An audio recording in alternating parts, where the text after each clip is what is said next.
Hi-ho, hi-ho, it's off to work we go. I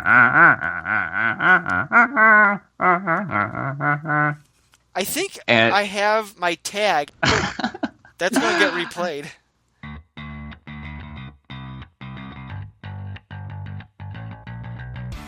You're listening to the all-new CultureCast, Chicagoland's finest podcast. welcome to the newest edition of the all-new CultureCast. I am the Gorehound. I'm Nick. And I'm Jen. We are the all-new CultureCast. So this week we are talking about, we've been talking about this one for a while, and it's kind of each of our top 3 favorite Disney Pixar animated movies. Yes. For movie snobs out there, you probably realize that when Pixar started, it wasn't technically Disney. Now it kind of technically is Disney. So we're just including it all because why not? This is our show. Yeah, we've been talking about like what's Disney, what's Pixar, does it have to be animated, and we kind of just decided to just do it however we wanted to. Yeah, it's our show, our rules. Yeah, no rules. The first rule, there are no rules. Let's kind of jump into some of our regular topics here. What have we been watching, people? I finally saw Keanu. Oh, what'd you think? It was really fun. That cat just made it great, and I think I was just looking forward to the Keanu Reeves portion so much that it just like held me through the entire movie. Wait, is that the cat movie with Kevin Spacey, or is that the one with Key and Peele? Key and Peele. Key and Peele. Yeah. The Kevin Spacey is the Oscar Award nominee, 9 Lives. That's weird because the Oscars nominees have not yet been announced. So it's weird that you already know that. We know it's going to be a front runner. Let's just be honest with ourselves. One for Kevin Spacey and one for the cat, obviously. Well, yeah, clearly. I also watched Clown, which was just some random horror movie that I saw at Redbox, really because it was a horror movie and it had Eli Roth on the cover. So I watched it. Did he actually make it, or is he just like slapping his name on it so people will slapping watch his it? name on it. Ah, okay. Yeah. So, and I should have looked that up beforehand, but I mean, it was still a legit movie. Like, it wasn't too like low budget, and it had some like cool effects, and it was about a killer clown that was, and actually, it had a great origin story as to like where the clown originated from, which is really interesting. I haven't seen that anywhere. So yeah, I watched that, and I've also been watching the Star Trek. Oh yeah. That you gave me, and I have been really enjoying them. But I think I'm about ready to move up to the Patrick Stewart. Oh boy. I don't know, Patrick Stewart season. The Next Generation movies. Yeah. Yeah, but I'm really enjoying them. I'm afraid to say that I'm a Star Trek fan because I'm afraid all the Trekkies might slaughter me. But no, it's cool to be a Star Trek fan now. J.J. Abrams made it cool again. Yeah, but I don't want to be one of those people who is just like, I just started watching it and now I'm going to call myself a Trekkie. You know what? If someone gives you shit for that, fuck them. Jen, what have you been watching? Well, it's TV season. The unofficial kickoff of the TV season started this week, and it is the first day of fall. It is the first day of fall as of this report. I feel like TV seasons used to be a bigger deal. Like now it's like every other week Netflix is releasing a series, and nothing starts in fall anymore. But a lot of my like traditional TV shows are back, so I'm happy about those. But the one thing I've watched that's new that I'm going to recommend, with the caveat that I've only seen 2 episodes so far, is The Good Place, which is the new Kristen Bell show, Ted Danson. It's on NBC, and it's about a woman who dies and goes to the good place, which is sort of like, sterilized, generic mall heaven. And only she's not supposed to be there, so things start going wrong. I watched the premiere on Monday. I thought it was really fun. It's by Mike Schur, who was known for Parks and Rec and The Office and Brooklyn Nine-Nine.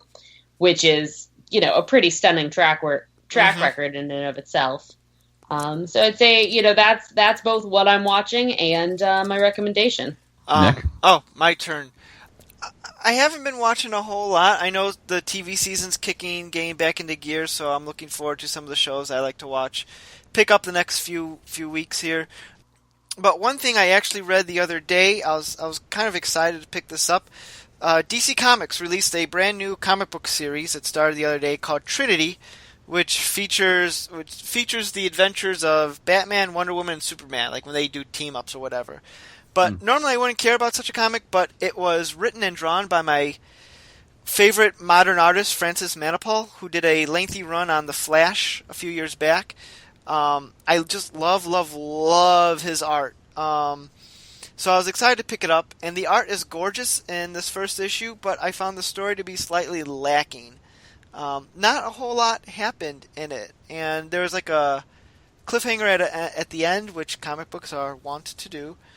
That didn't make any sense, which I know cliffhangers tend not to, but there's no sort of concept of what is this, what's going on, why is this, a thing, why are people weirded out by it. So I know it's to get you to read the next issue, but there's no context surrounding it. So that's that. So, Gorehound, do you have a man crush of the week? Yeah, and I don't want to. Hold on. I'm going to give you. For those of you listening, we're working on a theme music for the Gorehound. It's still a work in progress, but I have my harmonica in front of me, so I'm going to give a man crush harmonica theme. Man crush. Mark Ruffalo. Ah, is this because he's going to show his penis if Trump loses? For no other reason. Jen, have you seen this video? I have. I thought it was very funny. I have to say, there was a lot more references to Mark Ruffalo's dick than I was anticipating.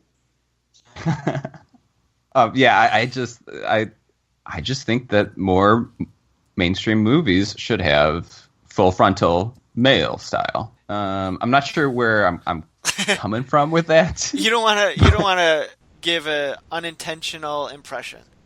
Yeah. Is that safe to say? Is that worded properly? Jen, what do you think? I am definitely pro naked men, and here's why. It's not because I want to look at them, because, honestly, they're a little horrific. But it's because, parody. Like, I think it's very unfortunate that we grow up kind of expecting and demanding female nudity in movies. And I can count on one hand the number of, full frontal male scenes I've seen in movies in the last 10 years, and I think that's sort of ridiculous. And even just in the way, even when you do have some sort of male nudity, it usually plays out to the camera very differently. Like, it's played for laughs and not people talk about the male gaze. And I think that, once you kind of become aware of it, how the first time you see the heroine, she's coming out of a pool in slow motion or whatever. Once you kind of become aware of it, you become irritated because, even when you have something like the movie Thor, you've got him walking around shirtless for some of the movie, but even then the camera's very static. It's not panning up his body. It's not clearly from the point of view of his female love interest. So, I not only support more male nudity, I support more female gaze, don't just be naked, be objectified. I'm for what you're saying, Jen, but I'm going to point out the counterpoint, which I don't necessarily agree with, but I can see Tumblr and other horrific places on the internet blowing up. I've heard of Tumblr. Yeah, that if you do something like that, then suddenly you're showing the female character in a negative light, because all she can think about is the man and how hot he is, and women need to be stronger and above such things. Okay. I'm not saying I agree with that line of thought, right. But knowing how right. the internet exists, I can see sure. places like the Mary Sue write several articles just getting angry about that. Right. No, I mean, I guess my counterpoint, and I'm going to bring the Minions into this, I think when you have like a movie like the Minions and all of the characters, all of these little, yellow Tic Tacs are all male characters. And, their reasoning is, well, female characters wouldn't be this stupid. And it's like, well, no, women have the right to be, fully fleshed individuals. And that includes people who are stupid. And that includes people who are, just objectively horny and, all of those things. And I think, we need a wider range of that in Hollywood. Just, more three-dimensional characters, more dicks, obviously, starting with Mark Ruffalo. I think the world will be a better place. The end. I solved it. Okay. And one last point. Yeah, because a lot of the sci-fi movies that I watch are just, they're all the same. They're very cookie cutter. But I'm not watching these because there's, in every single one there's female nudity. I'm watching it because it's, a trashy sci-fi flick with, yes, very often female nudity, but that's not the reason I'm watching it. And if there was, some male nudity, I'm like, see, I'm watching them at the same rate. So you want equal opportunity nudity? Yeah, in my trashy sci-fi films. That's what the Gorehound wants. Hollywood, is that too hard to ask for?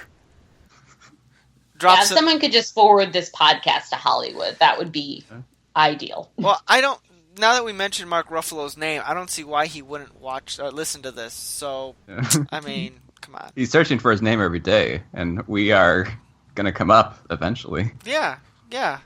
What else does he have to do? 5 or something. Page 5. You're being optimistic. So, to move on here, before we get into our main topic, something I want to bring up.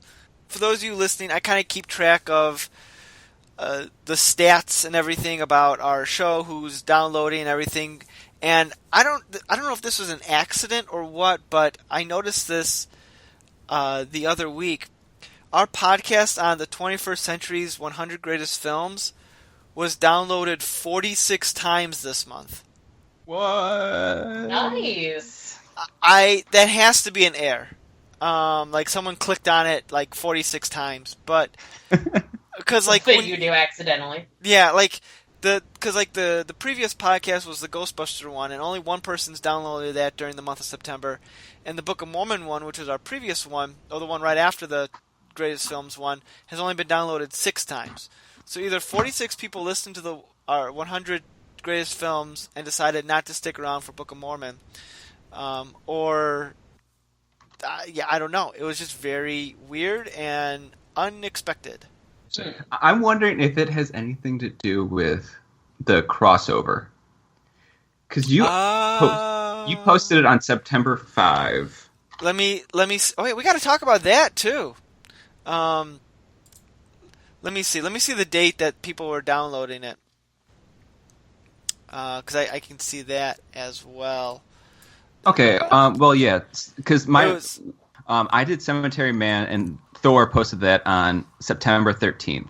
Huh. But that's not to say that as soon as they listen, because he is I think he said 60 or something on average, and so if half of those were I'm going to go to this website, and the first one would have been Book of Mormon that they saw. They were I don't care about that. Maybe. And they just went to the next one.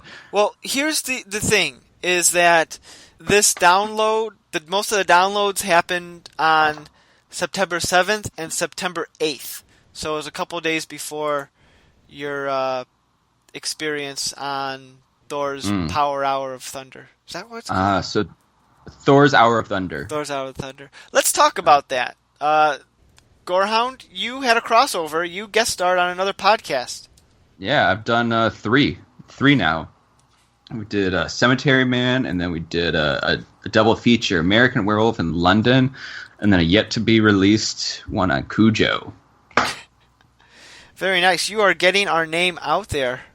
Yeah, it's really fun to be, podcasting more and more.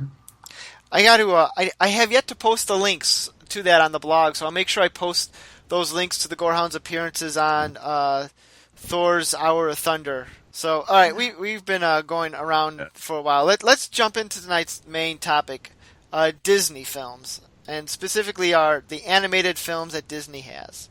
Yeah, that was our because there were a lot of rules that I thought that like we should apply, but then I realized that there's just rules. So yeah, pretty much we said Disney or because Pixar is Disney, our top 3 favorite movies. Yeah. So we're going to go in, at least for Jen and I, we're going to go in our 3, 2, 1. I know, Gorehound, you don't have a particular order. I do not. So yours will be in whatever. So do you want to kick us off? What's your number 3 or one of your top 3? Snow White and the Seven Dwarfs. Going classic. Yeah. Mm-hmm. Yeah.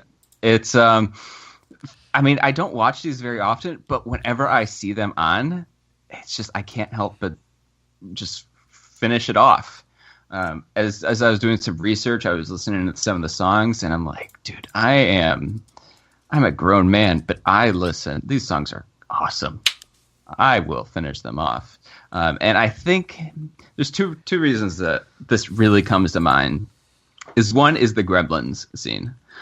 You guys familiar with that one? It's been so long since I've watched it. No, I can't remember the last time I watched it. Gremlins. We were talking about the 1985 movie? I don't know what year. It was just a joke. Oh. Your joke failed, Jen. No, it would have been funny if you guys were around in 1985.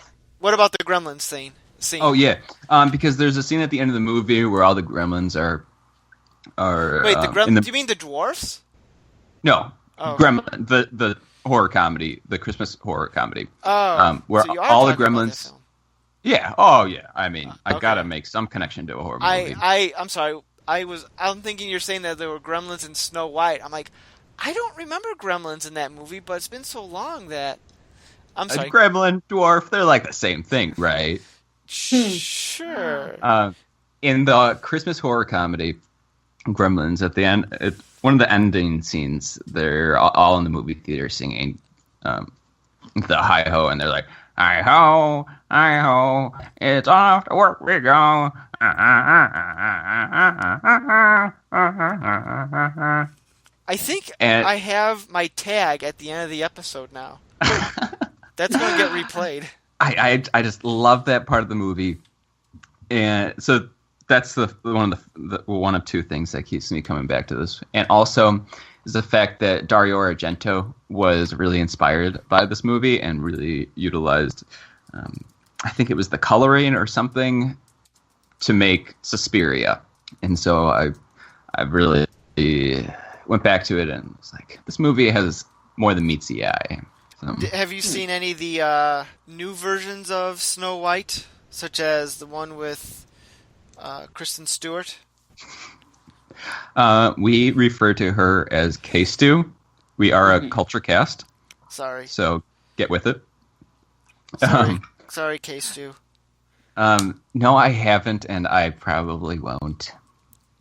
It was enjoyable for what it was. Nick, what's your number 3 favorite Disney Pixar movie? My number 3, and I'm going to admit, some of these movies I haven't seen in quite some time, but and I think I'm happy with my order, but I think depending on my mood, it might change any given day. But my number 3, I think, would be Beauty and the Beast.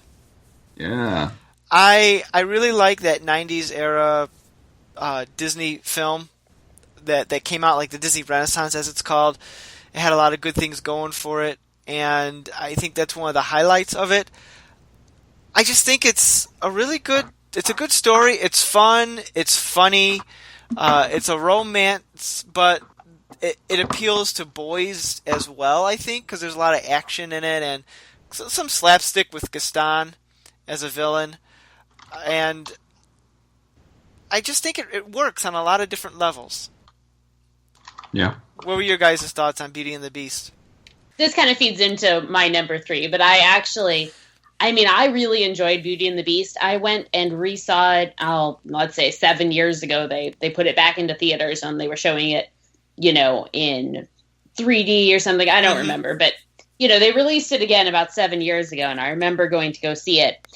So I had to be, I think, out of college when this happened, and I hadn't seen it in a while, or you see bits and pieces here and there, but like I hadn't really just like sat down and watched the movie in a long time, and I really think a lot of it holds up. I did not put it in my top 3, and like I was definitely a young girl who liked to read a lot, so it's a little weird that I didn't put it in my top 3. But we'll get to my justification later. But but it's definitely up there. Like it's so good. It is, like, the animation is really gorgeous. I think if you gotta go back and rewatch a lot of Disney movies, they definitely go through some periods of like really not great animation. Like if you go back and rewatch Aladdin, like most of it's good, but I guess they were working like on opposite coasts on a lot of it. And so if you really like sit down and rewatch it, you're like, oh, I can see how, these people might not have been communicating to the level they should have. Yeah. I also have to say that Belle is my favorite Disney princess. Mm-hmm. That's all. I'm just figured I want to make sure that got on record. Now, are you excited about the live action version that's coming? I'm curious about the live action version. I just want to see the Beast. That's all I want to see. I am curious how they're going to do that. I will say, what's her name? Hermione. I can't think of the actress's name. Emma Watson. Emma Watson would not have been my first choice to play Belle, but I can see why they went with her. You would have wanted Anna Kendrick, wouldn't you? Honestly, that's exactly what I was thinking about right now. Belle and Anna Kendrick putting together. Be there opening day. Who do you think would be a good Beast? Who would play a good Beast? Well, if I was in charge of the movie, I could pick anyone. Who would I pick to play the Beast? Bill Cosby. No. Oh. That's dark. I don't know. For some reason, the first person that's popped in my mind is I can see The Rock. The Rock. Sure, why not? Let's put The Rock in there. No. And don't remove his tattoos either. No. Just keep him in. Chris Evans. I don't know why he pops in my mind, but he'd be a good Prince. I think it's Eric, but maybe not the Beast section. You need like someone ferocious and big as the Beast. Gosh, I don't know how they're going to do it. Is it going to be like all CGI? It's going to be like half CGI, or? I'd have to think it'd have to be. Yeah, I don't know. Well, I guess we'll find out in a year's time. The Cinderella movie that came out about a year ago did gangbusters, so I'm sure Disney's banking on this to do just as good. Anyway, that's all I got for Beauty and the Beast. Jen, what is your number 3? Okay, so like I said, by all rights, I should have picked Beauty and the Beast, but my third one was actually going to be, drumroll please, Little Mermaid. Because when I was 4, it's like 1989, and I have distinct memories of seeing it in theaters. Like it was the first movie I saw in theaters. Side note, my mom does dispute this, but I remember seeing it in theaters at the age of 4. So I think, even though I can kind of look back on it and be like, this is a weird message to send to children. Yeah. I still, I can't help it. Like, it makes me want to swim. It makes me want to have red hair. I can do neither of those things, but I want to, I want to brush my hair with a fork. I guess I could do that. The Little Mermaid was, I think, the Frozen of its day. Absolutely. Yeah. I had so much Little Mermaid stuff. Like, I don't know if you guys know this, but Disney makes a lot of money selling toys. It's like a thing I read about. And also my childhood. So definitely I had the Little Mermaid, I had the shirt, and I had the book that you guys remember those books where you could like press a button and it would like make a noise and it would, correspond. Oh yeah. They still make those. They probably do, except, they're probably like smartphone activated now. Yeah. Well, the interesting thing about Little Mermaid, that really was a film that kicked off the Disney Renaissance.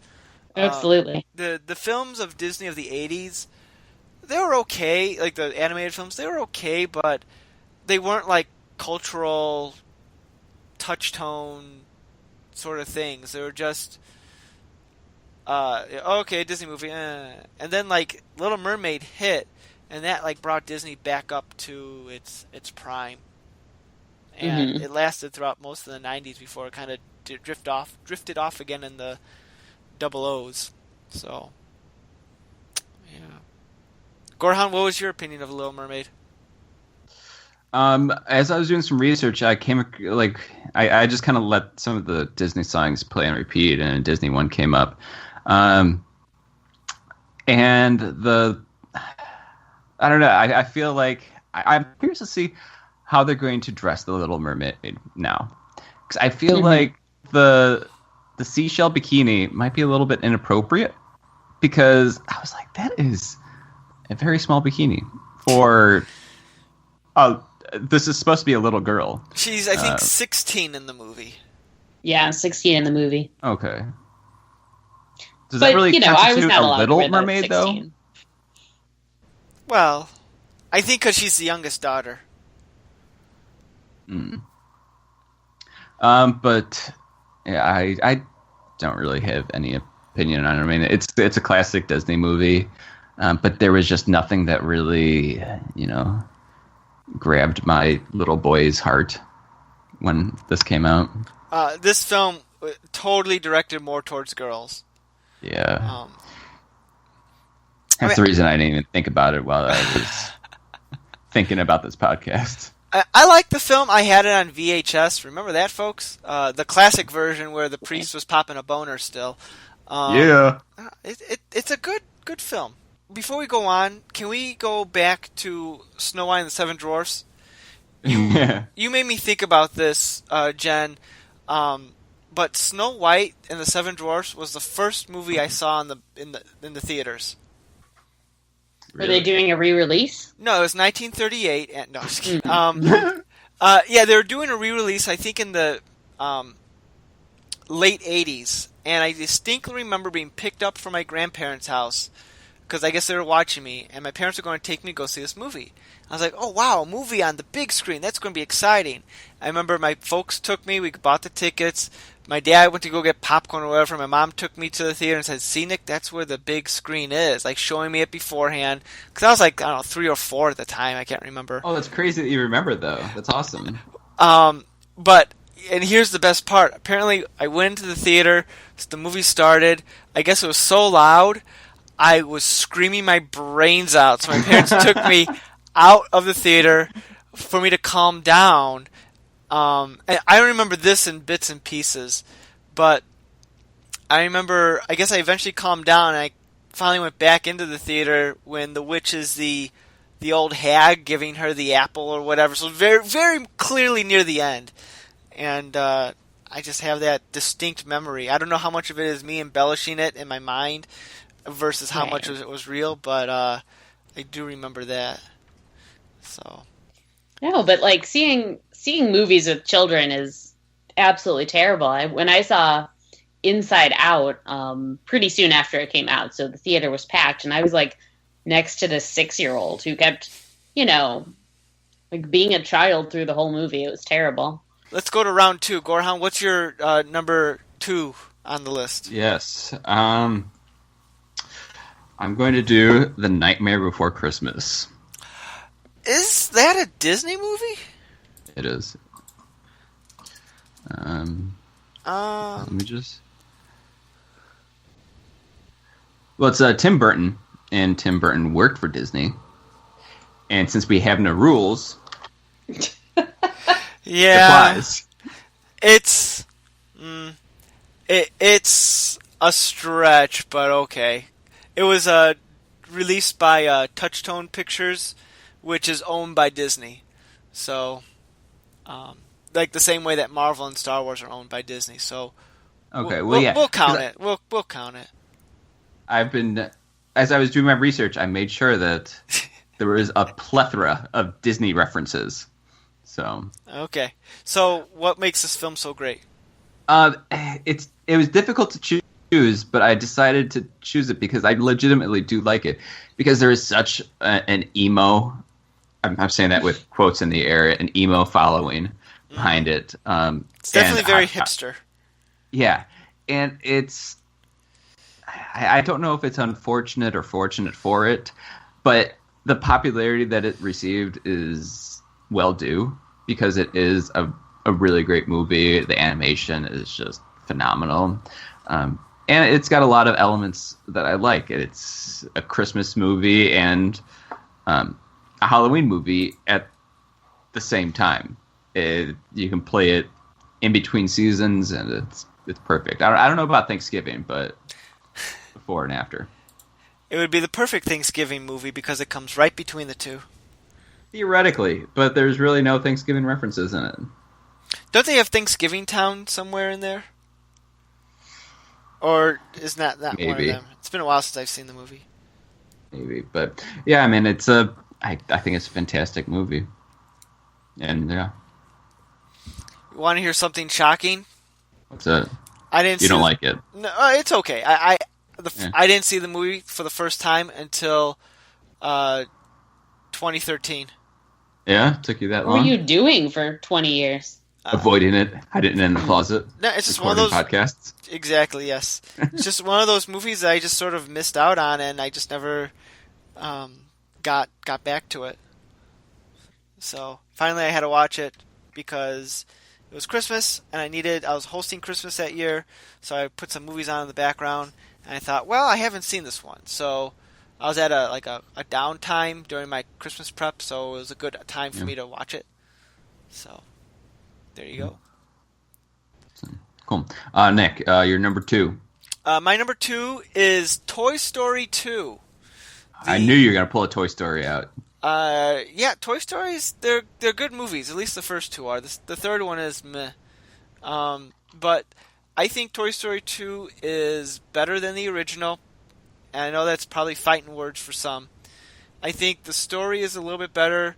The characters are already kind of fleshed out. We know them, so you're able to do more with them. The character relationships grow, and I don't know. It's funnier. It's goofier. It's a little bit more surreal. The animation's improved. It's just a better film for me all around. Yeah. I'm not sure if I've actually seen it. I know I've seen the first one, and the Graveyard Queen was actually watching one of them the other day. But this, I mean, other than the fact that Tom Hanks is the voice, I don't really, and I like Sid. Sid is a great guy. I like him. Yeah, I don't have I guess I'm giving it pretty strong thoughts, but I don't really have that strong thoughts. I just don't have thoughts at all about it. Well, I have a bunch of thoughts. Here's why you're wrong, Nick. Okay, number 3, the third. This is not your favorite movie. No. Actually, I never saw the second one. I don't know what happened. I think it came out kind of. The first one came out when I was a kid, and the last one came out a few years ago, and somehow I just never saw number 2. But I'm going to argue that the third one is actually very good, and I can say that because I saw it twice in theaters and cried both times. Well, here's the thing about the third one. The third one has, in large strokes, the exact same plot as the second one. Only they flip out Woody and Buzz. Right, but think of the scene where they almost die in that fire. Yeah, dude, that's the only thing that's coming to my mind about the third one. Is I was like, are they really doing this? See, by the time the third one came out, and the third one kind of solidified my opinion on my dislike of Pixar. Let me rephrase that. I like Pixar, but the last couple of outings they've had with Pixar, I don't like where they're going with it. I thought that scene was unnecessarily dark. I thought they lingered on it too long. I will say it's funny because of how dark it gets, but I don't think it felt totally out of place. I don't know. I one or two good scenes don't make up for the rest of the movie that was largely garbage. Yeah. Although, Hey, what about the part at the end where Andy goes off to college and he gives away his toys? Did your heart not break at that? Again, I felt it was forced sentimentality. It didn't quite work. It felt like... Here's the thing. It felt like the minute that girl came into the movie, like, oh, she's going to get all the toys. She ruined everything. Well, no, it's like I knew exactly how everything was going to play out. It's like, oh, she's going to get the toys, isn't she? Because she, has a big imagination and everything. Which is not a bad thing, but I don't know. It's just the large bulk of the movie didn't work for me, and it's kind of like the movie The Dark Knight Rises. Yeah, that last hour is fantastic and exciting, but everything getting up to that is ridiculous and stupid. Just because it has a decent ending doesn't mean that it makes up for everything else that didn't work in the movie. So, I still prefer number 2 over number 3 when it comes to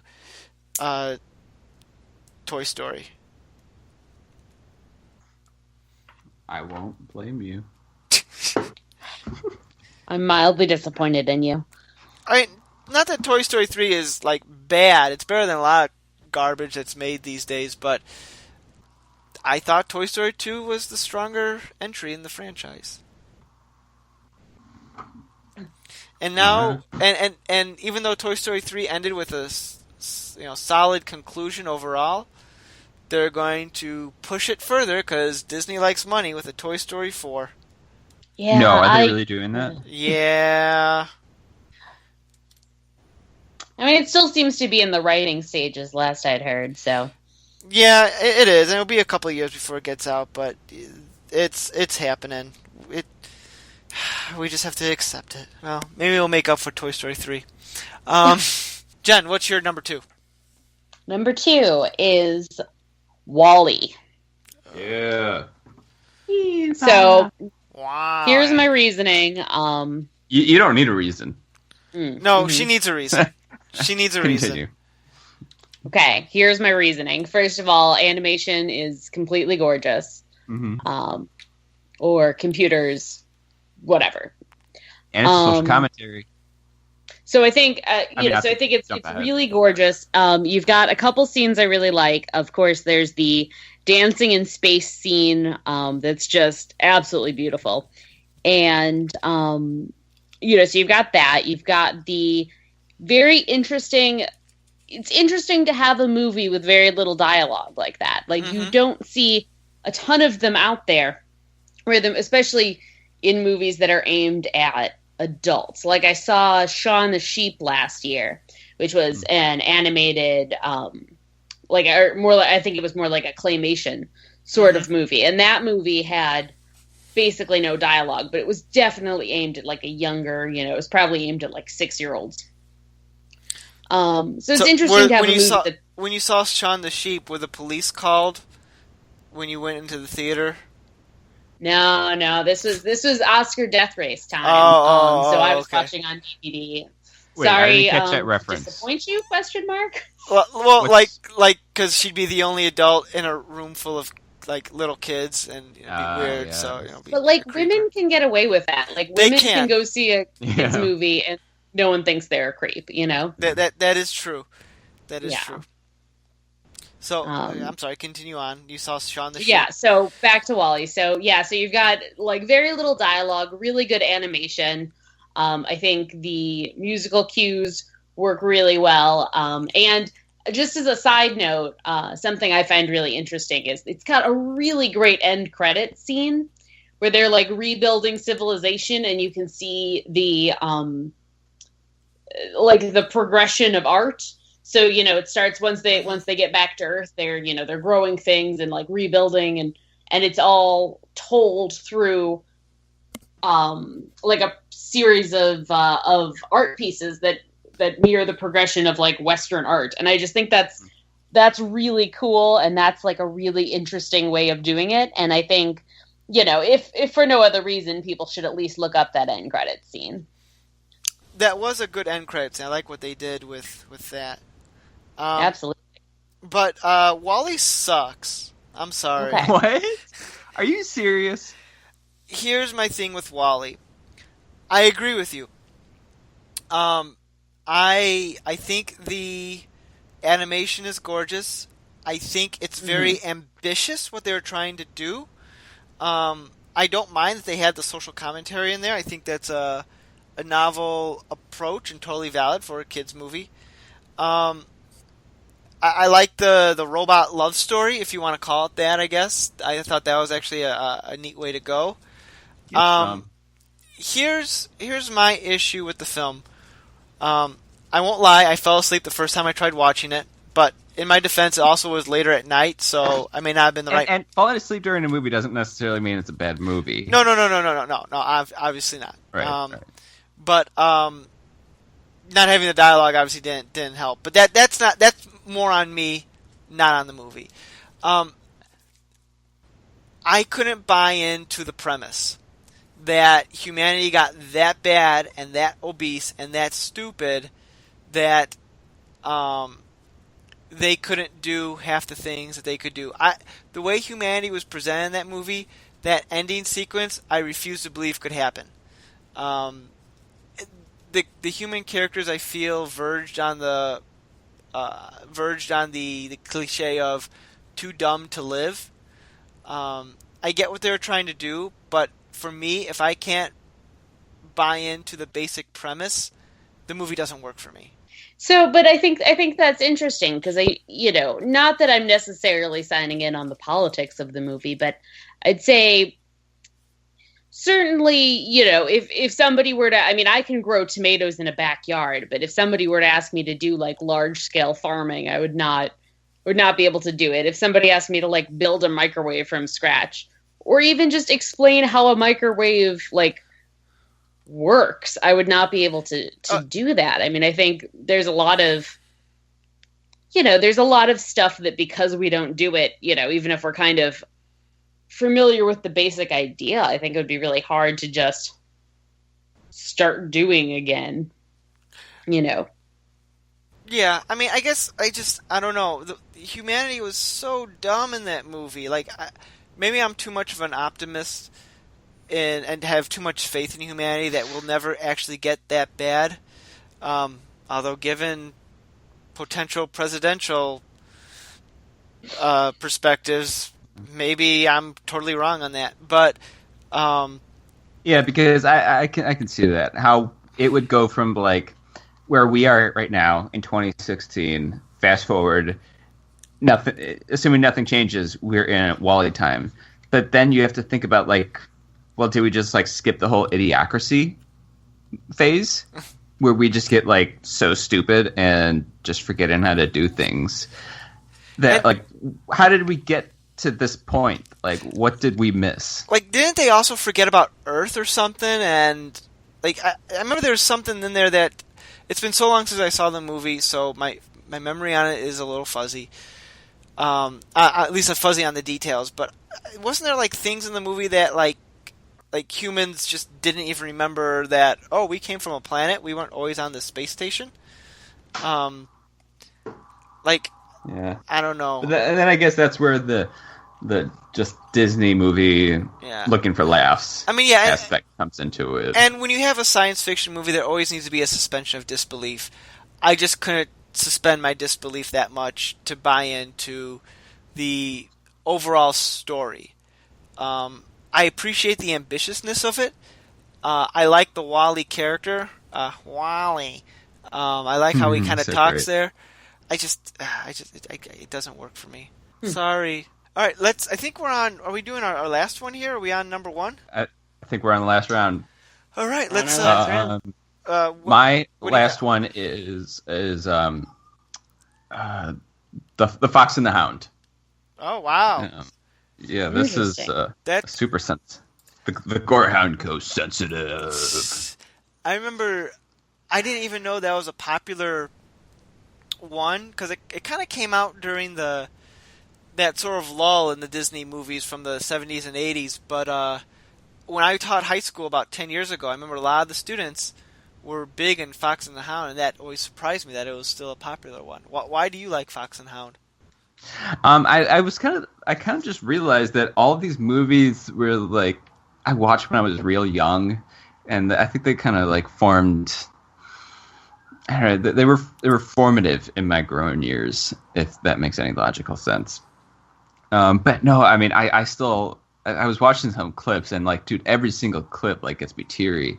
It's such an intense movie because it shows these like two like polar opposite friends growing up and like trying to still be friends even though they're like bipolar on complete opposite sides of the spectrum. And like in the end they're just like, dude, we're great, but you know, in the end we're just a fox and a hound. Don't they die at the end?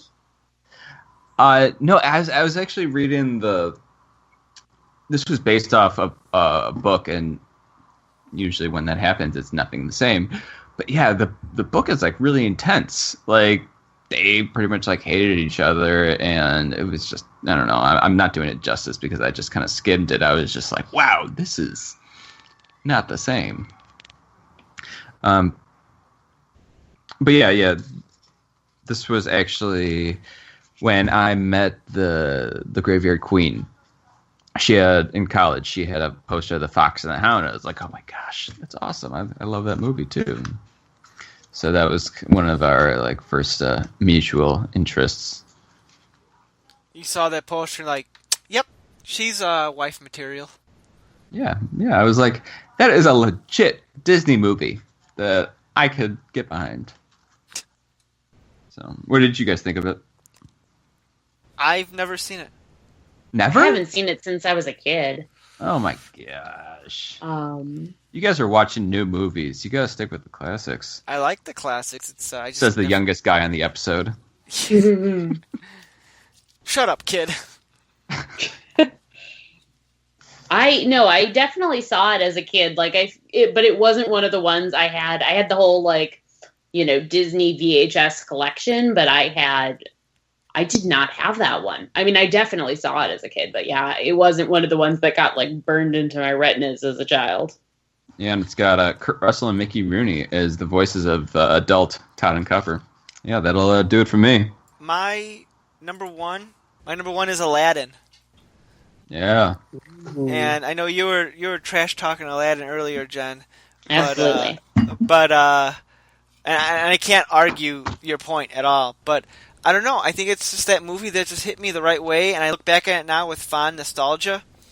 Mm-hmm. And I don't know. I like the story. I like the characters. Robin Williams is hilarious in the movie. Oh yeah, he's great. I've never seen any of the sequels, so you know my enjoyment of the movie hasn't been ruined.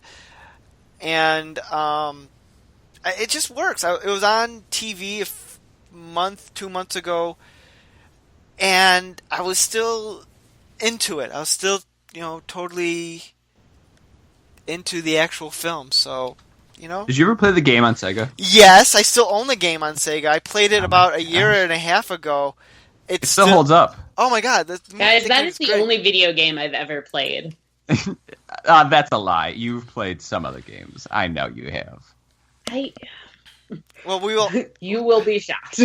But I do remember playing that at like the age of, you know, I don't know, 9 or something. Yeah, it was. I owned the game. I bought the game. I actually got it for free when I got my Sega Genesis. There was some mail-in rebate. Pick what game you want, and we'll send you it in the mail. I'm like, okay, and I picked Aladdin, and I played that game so much. It was awesome.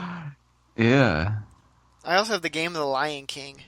That game's not as good, but it's yeah, you can't really get past level 2. It's awesome when you get to play as the adult lion, but oh my gosh, it's so rewarding, but not worth it, dude. Not worth it.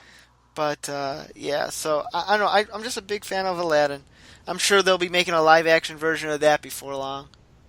Yeah, all politically correct and whatnot. No, don't worry. I'm sure they'll still cast a white guy as Aladdin. Yeah, I was about to say. Jake Gyllenhaal. Jake Gyllenhaal. Good pick. So, all right, that's all I got for Aladdin. What do you got, Jen? What's your number one? Okay, my absolute last one right now is Tangled. Interesting. Yeah, no, I know. And Tangled's a more recent one. I saw it on Christmas Day because my family likes to go see a movie on Christmas so that we don't have to like interact as much. And so we went and saw that, and I thought it was very cute. So it's definitely, you know, sort of a different animation style. I think it was all done with computers. Mm-hmm. The hair is like very, very well done. You know, I think that's why they waited so long to tell the story, is because they wanted to have well animated hair. Oh, and I thought you were about to say something. I thought you were about to say something like they waited so long so the character can grow her hair out. In which case, I'd be like, Jen, you're an idiot. But you didn't go there. No, fair. No, so what, am I supposed to rewind the DVD? Be kind, rewind. Sorry. No, I liked her. I liked the way they did the hair, and I think it plays out. So compared with, say, The Little Mermaid, where, you know, which again, certainly in my top 3, but when you look at the love story, it's like she's known him for like a week and a half, you know, and it doesn't feel very earned, like Ariel's feelings for Eric. But in this, you have two characters who like have a romance, and it feels very earned because they spend a lot of time together and like really get an opportunity to both know each other and to make sacrifices for each other. So it strikes me as a more mature love story than a lot of the Disney movies I loved growing up. So yeah, I'll give you that. Yeah. If there's one downside to the movie, I mean, I'd say it's probably that none of the songs are particularly memorable. No. But you know, but that's okay. I think the rest of it makes up for it. I think they have a lot of good stuff in there. Well, I think that movie is sexist because they changed the name from Rapunzel to Tangled so they could appeal to boys. Right. No, I don't. There was nothing appealing to boys in this one, because I saw it. What? And it's nothing but a girl with long hair. But what about Flynn? I was being sarcastic before Tumblr and Reddit get angry at me. But what about Flynn Rider? He was like a good guy character, and his horse. Yeah, the horse is great, guys. I think he's just the horse really stands up.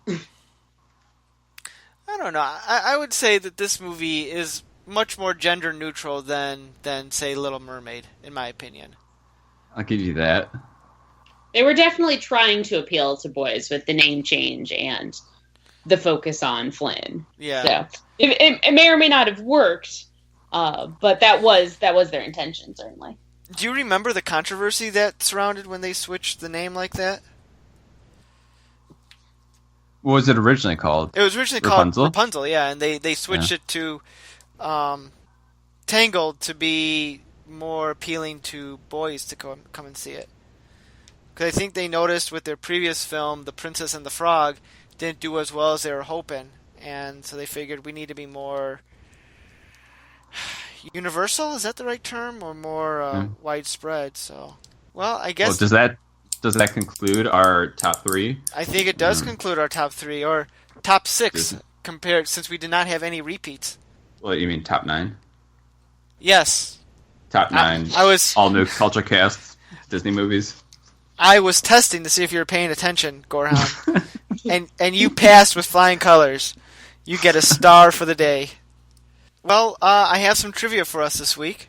Let's do it. Cool.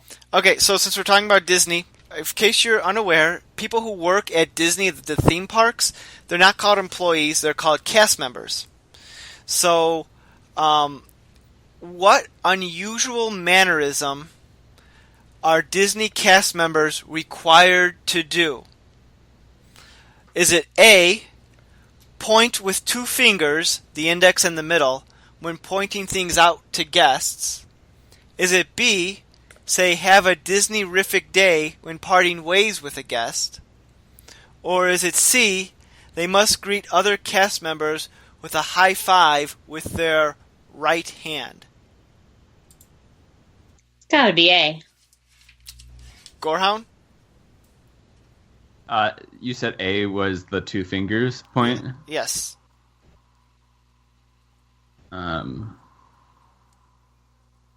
Jen, why do you think it's got to be A? Here's why I think it's got to be A, because you have people from all over the world at Disney, and I'm pretty sure pointing is rude in a lot of cultures. I mean, it's probably rude in our culture, too. That's not to say I don't do it. I don't know. I feel like pointing two fingers, you can't see it, but I'm doing it right now. Obviously. I think we all are. But pointing two fingers isn't that different than pointing one finger. So I don't think that would be significant. I'm kind of thinking the high five, because that would make me happy if, like, every time I like walk to the bathroom and I cross paths with somebody, I was like, high five, bro. I think I would like that. And if I was a president at a theme park, I might institute that. I'm going to go with the high five. Jen, you are correct. Oh, yes. It is written in their contract that they have to do that because Walt Disney felt that pointing with one finger was very rude. I'm not sure if that came from what you were thinking or saying, but that's something that Disney. Maybe Walt Disney just had a thing. It could be. I don't really know which one it is, but that is something that they have to do.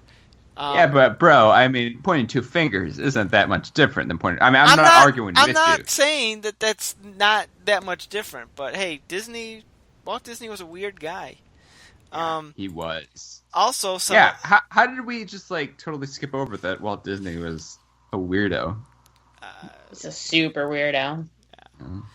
But okay. Also, someday I got to tell you guys, I had a friend who worked as a Disney cast member, and I heard some shit. It's amazing. I've got a family friend who's been working there for I think 2 or 3 years now, and that's like a whole separate podcast about like the cult of Disney. Just like gossip we've heard from people who worked at Disney. Yeah. You should definitely bring that friend on the podcast under strict anonymity, and yeah, maybe I will. It would be amazing. Yeah, so I guess it's going to wrap us up here. Do you want to? This has been the latest edition of the All New Culture Cast. I am the Gorehound. I'm Nick. And I'm Jen. And you have been listening to the All New Culture Cast. I love it. Are we supposed to say something? No. Oh, okay. You've been listening to the All New Culture Cast, where every episode is all new. Check out our blog, Zach and Nick's Culturecast, at znculturecast.wordpress.com, and find us on social media. Send us an email at nick.culturecast@gmail.com. We'd love to hear your feedback, comments, and requests. Theme music by bensound.com. The All New Culturecast, a saltwater production, copyright 2016. Other fun trivia is that they're never allowed to say, I don't know. The hell was that? Sorry, that was my dog. He's having a meltdown. Nick, you didn't like where you were going with that one. Apparently He not. wanted to cut you off before you got started.